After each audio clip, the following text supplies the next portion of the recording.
নমস্কার।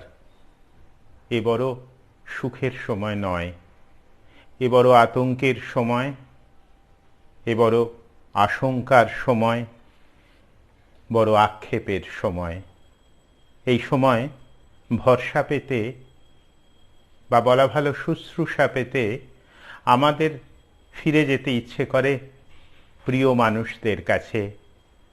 আজ বরং চলুন যাই স্বামী বিবেকানন্দের কাছে, যুগনায়ক স্বামী বিবেকানন্দের কাছে, বা আরও স্পষ্ট করে বলি, আজকে বরং চলুন যাই কবি বিবেকানন্দের কাছে। জানি অনেকের একটু ভ্রুকুঞ্চন হলো হয়তো, স্বামীজির সম্পর্কে এমন বিশেষণ, সে কথায় পরে আসা যাবে। বরং একটা কাহিনী শোনাই। 1898 সালের সেপ্টেম্বর মাসের সেই কাহিনী। হিমালয়ে তীর্থ ভ্রমণের সূত্রে স্বামীজি তখন এসে পৌঁছেছেন শ্রীনগরে। তাঁর সঙ্গে আলাদা বজরায় রয়েছেন তার ইউরোপীয় শিষ্যারা, ভগিনী নিবেদিতা, সারা বুল এবং মিস জোসেফিন ম্যাকলাউড। ইদানিং তাঁরা লক্ষ্য করছেন যে স্বামীজি যেন কিছুদিন আগে যেমন শিবভাবে বিভোর হয়ে থাকতেন, ইদানিং অমরনাথ দর্শনের পর তার মধ্যে একটা পরিবর্তন যেন দেখা যাচ্ছে। তার মন এখন মাতৃশক্তির চিন্তায় মগ্ন। সঙ্গীদের এড়িয়ে তিনি একা একা থাকতে চাইছেন, নিজের মনে গাইছেন একের পর এক রামপ্রসাদী। দেবী ক্ষীর ভবানী দর্শনের আগে বোধহয় নিজেকে প্রস্তুত করছেন। নিবেদিতাকে বললেন একদিন, যেদিকে তিনি তাকাচ্ছেন সেদিকেই যেন কালীকে প্রত্যক্ষ করছেন। সেই ঘোর রূপ জগন্মাতা, জগতের যাবতীয় বিভৎস যন্ত্রণায় যেন তাঁর অবস্থান, আবার মানুষের যাবতীয় যন্ত্রণা দাতাও যেন সেই তিনি। কালী, কালী, মা কালী। এই দুর্বোধ্য এক ভাবে অস্থির হতে হতে স্বামীজি হঠাৎ একদিন, সেদিন একা আছেন তিনি বজরায়, তার সঙ্গী সাথীরা একটু ঘুরতে বেরিয়েছেন, তিনি হঠাৎ একদিন একটা কাগজ টেনে নিয়ে, কলম টেনে নিয়ে লিখতে আরম্ভ করলেন। কিসের যেন এক অদৃশ্য শক্তির টানে তিনি লিখে চলেছেন স্বতঃস্ফূর্তভাবে, চলছে তার কলম। লেখাটি শেষ হতেই আবেগের ভার আর সইতে পারলেন না স্বামীজি। সৃষ্টি সুখের উল্লাসে লুটিয়ে পড়লেন অজ্ঞান হয়ে মেঝে। তার শিষ্যারা ওই যে ঘুরতে বেরিয়েছিলেন, তারা তাদের নিজেদের বজরায় ফিরে এসে দেখলেন তাদের টেবিলের ওপর তাদের আচার্য রেখে গেছেন এক টুকরো কাগজ। তাতে লেখা সেই সদ্য জন্মানো কবিতাটি। এটি তার সেই ইংরেজি কবিতা, কালী দ্য মাদার। শ্রী অরবিন্দ মনে করতেন যে এটি তার প্রিয়তম কবিতাগুলির মধ্যে একটি। কবি সত্যেন্দ্রনাথ দত্ত আশ্চর্য স্বতঃস্ফূর্ত এক অনুবাদ করেছিলেন এই কবিতার। নাম দিয়েছিলেন মৃত্যুরূপা মাতা, যার শুরুতে অদ্ভুত আঁধার এক। The stars are blotted out, the clouds are covering clouds, it is darkness vibrant sonant. আর যার শেষে এক আশ্চর্য আহ্বান, who dares misery love, who dares misery love, যে সাহস করে মিজারিকে ভালোবাসতে পারে। And hug the form of death, dance in destruction's dance, to him the mother comes. সাহসে যে দুঃখ দৈন্য চায়, মৃত্যুরে যে বাঁধে বাহু পাশে, কাল নৃত্য করে উপভোগ, মাতৃরূপা তারই কাছে আসে। নিজের বিমূর্ত ধারণার প্রতি এই তীব্র প্যাশন, তাকে রূপ দিতে এমন আবেগঘন আকুতি, সে তো কবিরই লক্ষণ। বিবেকানন্দ তাই কবি। তার 40 না পেরোনো জীবনের বৃহৎ কর্মযজ্ঞে তিনি কবিতা লেখার সুযোগ বা সময় তো খুব বেশি পাননি। যা লিখেছেন তার বেশিরভাগ ইংরেজিতে, সামান্য কয়েকটি বাংলায়, সঙ্গে কয়েকটি সংস্কৃত স্তোত্র আর একটি হিন্দি সঙ্গীত। কিন্তু তার বিচার পরিমাণ দিয়ে নয়, তার বিচার উৎকর্ষের নিক্তিতে। সেই বিচারে তিনি কবি, তিনি কবি চিরন্তন। ভারতীয় সাধকদের আপনারা ভেবে দেখুন, অনেকেই কবি। সেই হিসেবে তাঁর পূর্বসূরীরা হলেন শ্রীমৎ শঙ্করাচার্য, নানক, কবির, দাদু, তুকারাম, তুলসীদাস। তারপর আরও আধুনিক দিকে এগিয়ে এলে চণ্ডীদাস, রামপ্রসাদ, কত অনামা বাউল। স্বামী বিবেকানন্দ সেই কালজয়ী কবি দলেরই এক উজ্জ্বল সদস্য। তিনি নিজেও নিজের সম্পর্কে উচ্চারণ করেছিলেন, আমি আদি কবি। হ্যাঁ, তিনি বলেছিলেন, আমি আদি কবি, মম শক্তি বিকাশ রচনা, জড় জীব আদি যত।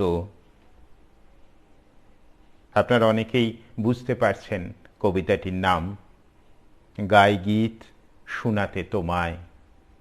তোমায় মানে, তোমায় মানে তাঁর গুরুদেব শ্রীরামকৃষ্ণদেব। এই কবিতার পেছনেও এক কাহিনী আছে। পরিব্রাজক অবস্থায় স্বামীজি তখন গাজীপুরে, সেখানে সিদ্ধ যোগী পওহারী বাবা তখনও জীবিত। স্বামীজি নানা জনের কাছ থেকে পওহারী বাবা সম্পর্কে নানান অলৌকিক কাহিনী শুনছেন এবং তার শ্রদ্ধা তত বেড়ে যাচ্ছে। তিনি ঠিক করলেন পওহারী বাবার কাছে তিনি যোগও শিক্ষা করবেন, পওহারী বাবার শিষ্যত্ব গ্রহণ করবেন। একদিন গভীর রাত্রে, পওহারী বাবা তো সকালবেলা কারো দেখা দিতেন না, একদিন গভীর রাত্রে স্বামীজি প্রস্তুত হয়েছেন পওহারী বাবার গুহায় যাওয়ার জন্য। এমন সময় হঠাৎ দেখলেন তার পথ আগলে দাঁড়িয়ে আছে ও কে? দেখলেন তার গুরুদেব স্বয়ং শ্রীরামকৃষ্ণ পথ আগলে দাঁড়িয়ে রয়েছেন। অভিভূত স্বামীজি বসে পড়লেন মেঝে। সেদিন আর তার যাওয়া হলো না তার নতুন গুরুর কাছে, আর যাওয়া হলো না আর কোনো দিনই। কারণ সে রাতের পর আরও কয়েকবার, আরও কয়েক রাতে সেই একই অলৌকিক ঘটনা ঘটল। স্বামীজি যখনই পওহারী বাবার কাছে যাওয়ার জন্য প্রস্তুত হচ্ছেন, দেখছেন তার পথ আগলে দাঁড়িয়ে আছেন তার গুরুদেব শ্রীরামকৃষ্ণদেব। মত বদলালেন স্বামীজি। 3রা মার্চ 1890 গাজীপুর থেকে তার অভিভাবক স্থানীয় শাস্ত্রজ্ঞ পণ্ডিত প্রমোদা দাস মিত্রকে চিঠিতে লিখলেন সে কথা।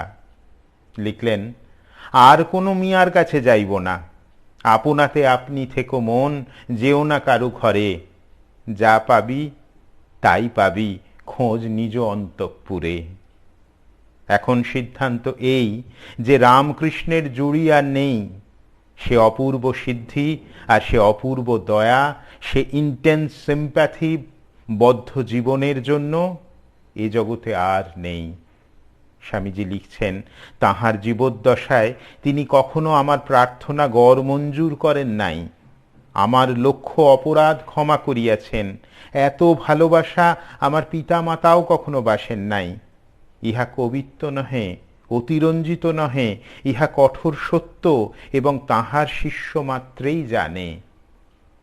তাঁর এই অনুতাপ দগ্ধ বেদনা কিছুকাল পরে তিনি প্রকাশ করেছিলেন তার সেই কবিতায়, গাই গীত শোনাতে তোমায়, যেখানে তার ওই উচ্চারণের কথা বলেছিলাম, আমি আদি কবি।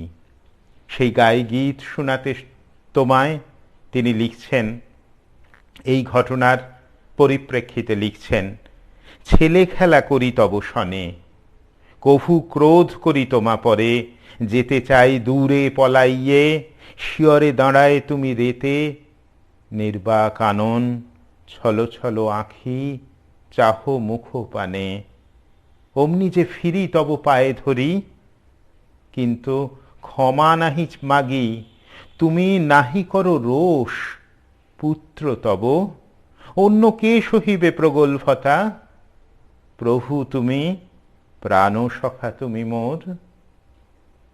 বিবেকানন্দের প্রায় সব কবিতার পেছনেই এরকম কোনো না কোনো আঘাতের প্রেক্ষাপট রয়েছে, এরকম কোনো না কোনো তীব্র আবেগের অনুষঙ্গ রয়েছে।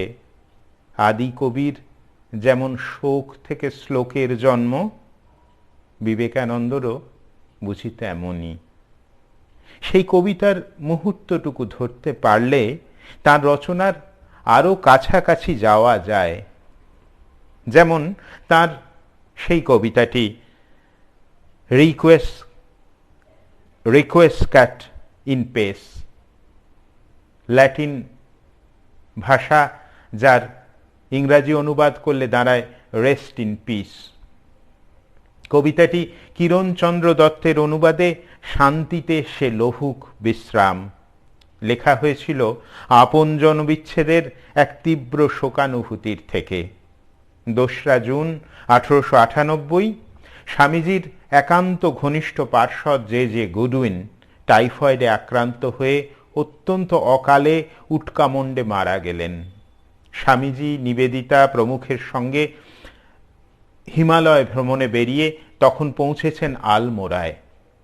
খবর পেয়ে স্বামীজি স্বভাব বিরুদ্ধভাবে দৃশ্যত খুব ভেঙে পড়লেন।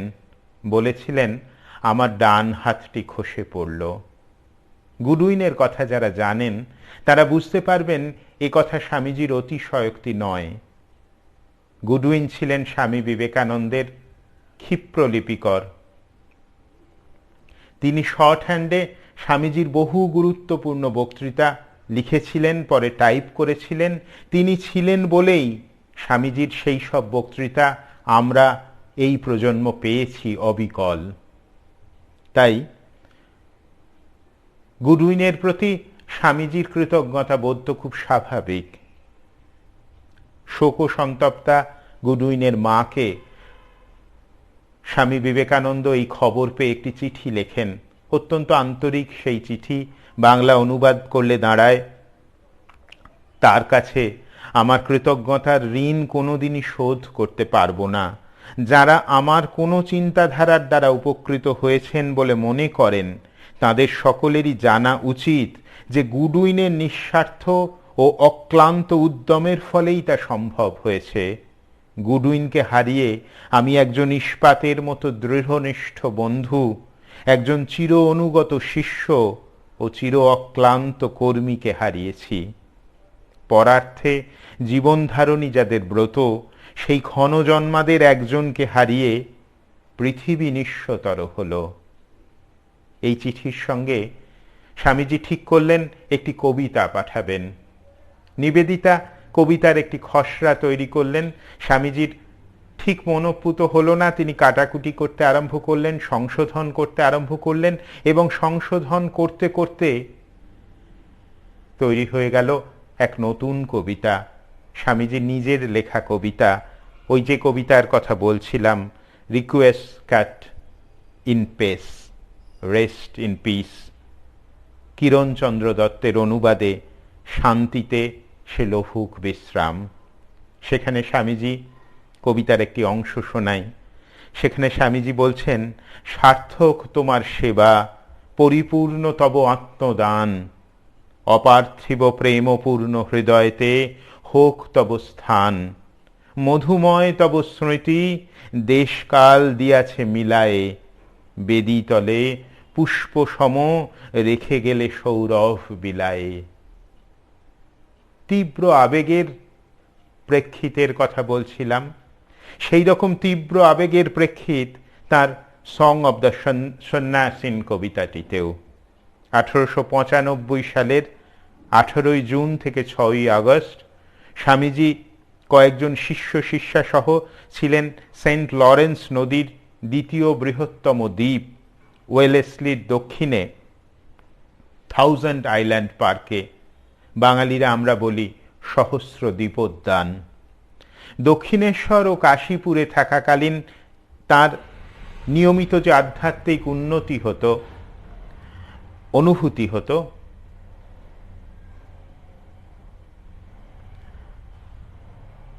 সেখানে যেন তারই পুনরাবৃত্তি হলো এই সেন্ট লরেন্স নদীর কুলুকুলু ঢেউয়ের পাশে কালাতিপাত করে। তাঁর সঙ্গী সাথীদের কাছে এ ব্যাপারে তখন কিছু প্রকাশ না করলেও তিনি তাঁর ভেতরের উথাল পাতাল উত্তেজনাকে প্রকাশ করেছিলেন এই যে কবিতার কথা বললাম, সং অব দ্য সন্ন্যাসিন কবিতায়। স্বামী শুদ্ধানন্দ ভারী চমৎকার তার এক অনুবাদ করেছেন, সন্ন্যাসীর গীতি। সেখানে তিনি বলছেন, ঈশ্বর, মানব, তুমি, পরিজন, সকলেতে আমি, আমাতে সকল, আনন্দ আনন্দ আনন্দ কেবল, সে আনন্দ তুমি ও হে বন্ধু বর, তাই হে আনন্দে ধরো তান, ধরো ওং তৎসৎ ওং। আমেরিকা থেকে স্বামীজি এই কবিতাটি পাঠিয়েছিলেন তার মাদ্রাজি ভক্তরা যে ইংরেজি পত্রিকা বার করছেন ব্রহ্মবাদীন নামে, সেই ব্রহ্মবাদীন পত্রিকায়। সেখানে এই কবিতাটি দ্য সং অব দ্য সন্ন্যাসিন প্রকাশিত হলে সকলে চমকে উঠল। মাদ্রাজের নাকুঁচু সাহেবী পত্রিকা মাদ্রাজ টাইমস 19 অক্টোবর 1895 এক দীর্ঘ সম্পাদকীয় নিবন্ধ প্রকাশ করল এই কবিতাটিকে নিয়ে, দ্য স্বামী অ্যাজ আ পোয়েট। সবার প্রতিক্রিয়া অবশ্য এত শ্রদ্ধা জ্ঞাপক হয়নি। স্বামীজির মেজ ভাই মহেন্দ্রনাথ দত্ত স্মৃতিচারণ করেছেন যে সবাই যখন এই ইংরাজি কবিতাটির কথা শুনলেন, কলকাতায় মাদ্রাজ থেকে ব্রহ্মবাদীন কলকাতায় আসতো, তখন পাদ্রী সাহেবরা নাকি মজা করে ঠাট্টা করে বলতেন যে আর কি এবার স্বামীজি কবিতা লিখতে আরম্ভ করে দিয়েছেন, আর বেশি দেরি নেই, এবার তিনি বিবাহ করে আমেরিকায় বাস করতে আরম্ভ করবেন। ঠাট্টার কথা। কিন্তু বিবেকানন্দের জীবনীকার স্বামী গম্ভীরানন্দ জানিয়েছেন, অনেকের মতে উহাতে তাহার কবিত্ব শক্তি সর্বাধিক প্রকটিত হইয়াছে। ভাব ও গাম্ভীর্যে উহা অনুপম, বৈরাগ্যের পরাকাষ্ঠা ইহার প্রতি ছত্রে জাজ্জল্যমান।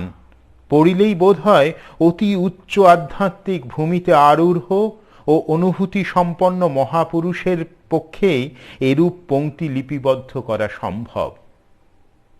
আমরা আর একজন সাহিত্য সমালোচকের প্রতিক্রিয়াও শুনব এই কবিতাটির প্রসঙ্গে। বিবেকানন্দ ও বাংলা সাহিত্য সম্পর্কে আলোচনা করতে গিয়ে প্রণব রঞ্জন ঘোষ মত প্রকাশ করেছেন বিবেকানন্দের শ্রেষ্ঠ কবিতা সখার প্রতি। তার সমগ্র জীবনের সংগ্রাম, বেদনা ও অভিজ্ঞতার অন্তরতম পরিচয় এ কবিতার প্রতিটি চরণে নিবিড় সংহতি নিয়ে ফুটে উঠেছে। অর্থাৎ একজন সাহিত্য সমালোচক বলছেন সখার প্রতি। রামকৃষ্ণ ভাব আন্দোলনের একজন প্রাণপুরুষ গম্ভীরানন্দ মহারাজ, তাঁর মনে হচ্ছে শ্রেষ্ঠ কবিতা বুঝি এই সন্ন্যাসীর গীতি, সং অব দ্য সন্ন্যাসিন। সত্যি কোনটি শ্রেষ্ঠ কবিতা? নেহাতি অমূলক এ বিতর্ক। এ ধরনের বিতর্ক করে কোথাও পৌঁছানো যায় না। শুধু নিজেদের পছন্দের, নিজেদের শ্রদ্ধা, নিজেদের ভালোবাসার কবিতাগুলি সম্পর্কে স্মৃতিচারণই হয়। তাই এই ধরনের বিতর্কে ঢোকার গুরুত্ব ওইখানেই। আবার সেই পুরনো কবিতাগুলির কাছ থেকে রস আহরণ করতে পারবো নতুন করে। আবৃত্তিকারদের দৌলতে অবশ্য বলতে গেলে বলতে হয় স্বামী বিবেকানন্দের যে দুটি কবিতা সবচেয়ে বেশি জনপ্রিয়, সবচেয়ে বেশি পরিচিত, তার একটি এই সখার প্রতি, আরেকটি নাচুক তাহাতে শ্যামা। তবে স্বামীজির জনপ্রিয়তম কবিতা যদি বলতে হয় তাহলে সেক্ষেত্রে কোনো বিরোধ করা যাবে না, কোনো বিতর্কের অবকাশ নেই। কারণ সেই জনপ্রিয়তম কবিতাটি হচ্ছে অবশ্যই খণ্ডন ভববন্ধন জগবন্দন বন্দিত মায়। কারণ শ্রী শ্রী রামকৃষ্ণ আরাত্রিক এই ভজনটি দেশে দেশে রামকৃষ্ণ মঠ মিশনের নানা কেন্দ্রে এবং ভক্ত সম্মেলনে আরতির সময় গাওয়া হয়। এই ভজনটির প্রাথমিক বয়ানটি পরে স্বামীজির মনোপুত হয়নি, তাই কিছুদিন পর তিনি এটি আবার নতুন করে লেখেন সংস্কৃত চম্পকাবলী ছন্দে বহু সংস্কৃত উপমা ও অনুপ্রাস যোগ করে। বিষয়গত যোগ্যতায় এটি আরও ভাবগম্ভীর রূপ পায়। কিন্তু আমরা শেষ করব স্বামীজির অন্য একটি কবিতার কথা বলে। তার প্রেক্ষাপটও কাশ্মীর। স্বামীজি তখন কাশ্মীরে, সঙ্গে নিবেদিতা আর 3 আমেরিকান মহিলা প্যাটারসন, অলিবুল এবং ম্যাকলাউড, মিস ম্যাকলাউড। সেদিনটা হচ্ছে 4 জুলাই 1898। স্বাধীনতা দিবস, আমেরিকার স্বাধীনতা দিবস উদযাপন। নিবেদিতারা প্রাতরাশ টেবিলে তার উদযাপনের আয়োজন করেছেন। স্থানীয় এক দর্জিকে অনেক করে বুঝিয়ে টুঝিয়ে স্বামী বিবেকানন্দ একটি আমেরিকার পতাকা তৈরি করিয়েছেন এবং সেটি ওই প্রাতরাশের বজরায় পতপত করে উঠছে তাঁরই ব্যবস্থাপনায়। সেখানে সদ্য লেখা তার কবিতা স্বামী বিবেকানন্দ পাঠ করলেন। অভিভূত হলেন তার আমেরিকান শিষ্যারা। পাঠ করলেন টু দ্য 4th জুলাই। ব্রহ্মচারী পূর্ণ চৈতন্য তার অনবদ্য অনুবাদ করেছেন, নাম দিয়েছেন মুক্তি। মুক্তির বোধকে স্তুতি করে একটি সুন্দর কবিতা। কিন্তু আমরা ঠিক এই কবিতাটি দিয়েই আজকের আলোচনার ইতি টানতে চাইছি অন্য কারণে। আমেরিকার জন্মক্ষণ, স্বাধীনতার দিবস পালন ইত্যাদির প্রেক্ষিতের জন্য নয়। আসলে এই কবিতাটির প্রতি বিবেকানন্দ অনুরাগীদের, কবি বিবেকানন্দ অনুরাগীদের এক অন্যরকম দুর্বলতা। কারণ 1898 লেখার কথা বললাম এই কবিতাটি, তার ঠিক 4 বছর পর 1902 সালের ওই তারিখেই, ওই দ্য 4th জুলাই তারিখেই স্বামী বিবেকানন্দের জীবনাবসান হয়। সে কথা মনে রেখে কবিতাটি পড়লে মুক্তির ব্যঞ্জনা, কবিতাটির নাম বললাম মুক্তি বাংলায়, সেই মুক্তির ব্যঞ্জনা পাঠককে অন্য রকম ভাবে যেন উদ্ভাসিত করে। তারপর এলো দিন, সফলিয়া উঠিল যখন, সকল সাধনা কর্ম পূজা প্রেম আত্মবলিদান গ্রহণ করিলে আসি, সব হল সব সম্পূর্ণ সার্থক। তখন উঠিলে তুমি হে প্রসন্ন, ছড়াবার তরে মুক্তির আলোক শুভ্র সারা বিশ্ব মানবের পরে। ধন্যবাদ।